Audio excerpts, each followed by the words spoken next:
Hi everyone, this is Geetika Nayyar and you're watching our relationship workshop. We have got 30 videos of this kind and very small size videos so you can easily watch them on your own time. So, in the last video we spoke about inner child. What is inner child actually? Inner child is someone who doesn't sit inside you. Inner child is a younger version of you. When you were born as a child, you were a small little baby, like just like this giraffe, and inner child is our inner persona, is our inner archetype.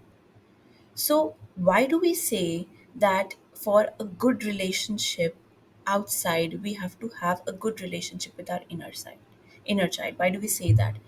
Look, we have got a very primary relationship, the most important relationship that you can have, that is with your own self. So if you have two people in a relationship, the first person is you yourself, okay?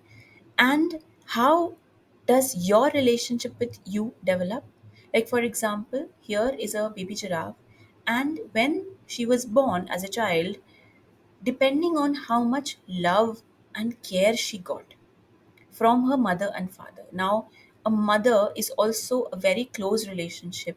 It's a relationship which is extremely important because our mother holds us in her womb for 9 months, and then for a lot of years the child only wants the mother. The child sees her worth through her mother, right? So it's very crucial. When the child sees her worth through her mother, and the child is looking with longing eyes to her mother, and if her mother, because rightly so, she wants to provide for her child, she wants to do everything best for her child, she's busy with her work, but she doesn't have the time to look in her child's eyes and say, I see you, I appreciate you, because she wants to be the best mother there is. She wants to be good in the career, she wants to provide food on the table, she wants to do everything fresh for the child. She wants to show the entire society that she's a good mother, she has a good house, everything. But she doesn't get the time to look at her child, to cuddle her child. And this is what the child most wants. The child doesn't care for the house, the child doesn't care for fresh food or a little stale food. All the child, I'm talking about 0 to 5 years age, the child just needs this. Now, the child being so small can sense the mother is not paying attention to me. The mother is not giving me time. Or even I have heard people talk about that, oh, I have got so much work, my child is not letting me do it. Or, oh, we want a vacation so bad, but we have to take her along, we have to take him along, and we couldn't enjoy our vacation because of our child. See, a child is no fool, he or she gets everything you say. So if the child feels unwanted, if the child feels I'm not looked after, then it's a real trauma for the child, because the child's identity is rooted in parents. Now, I understand children have tantrums, they sometimes need to be scolded.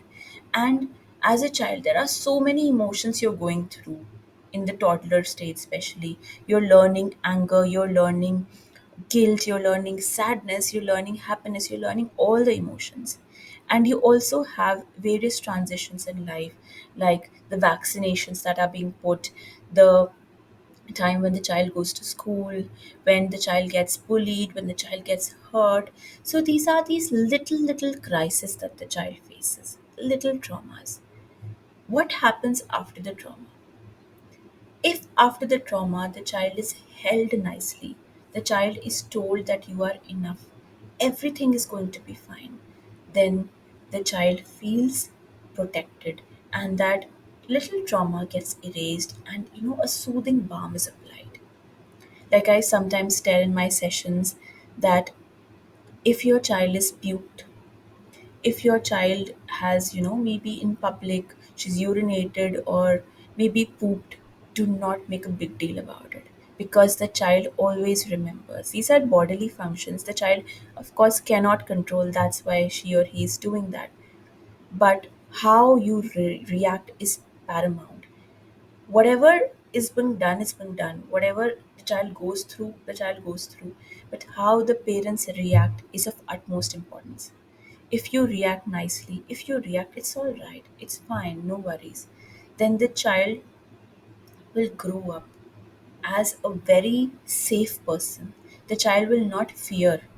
Like now in inner child work, what do we tell parents? What do we tell adults now?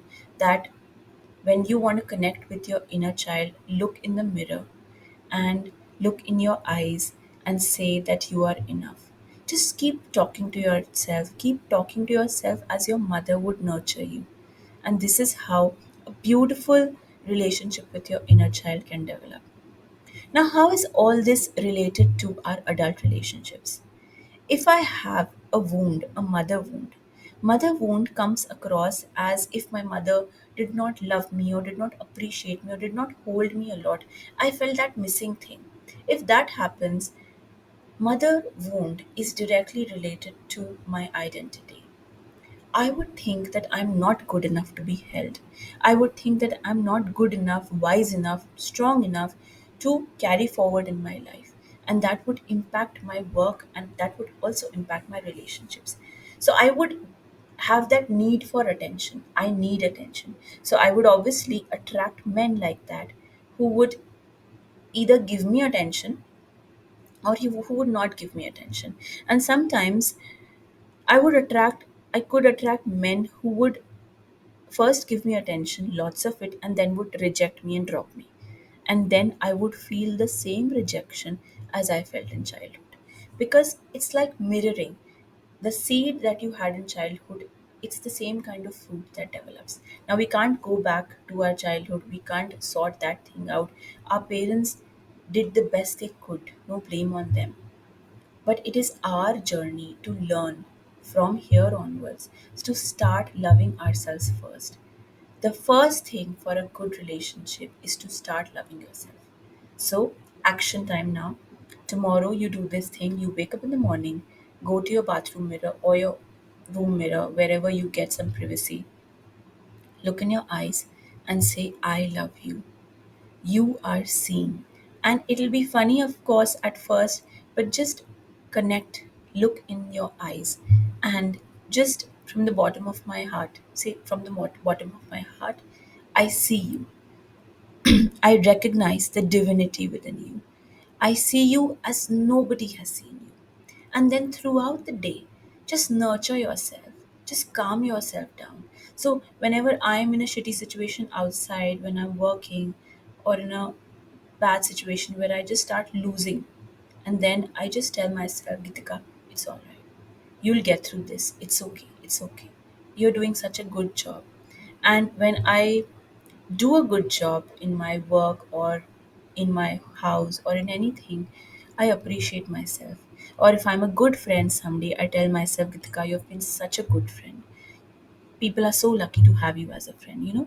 So, just like that, you can appreciate yourself, something which was not given to you.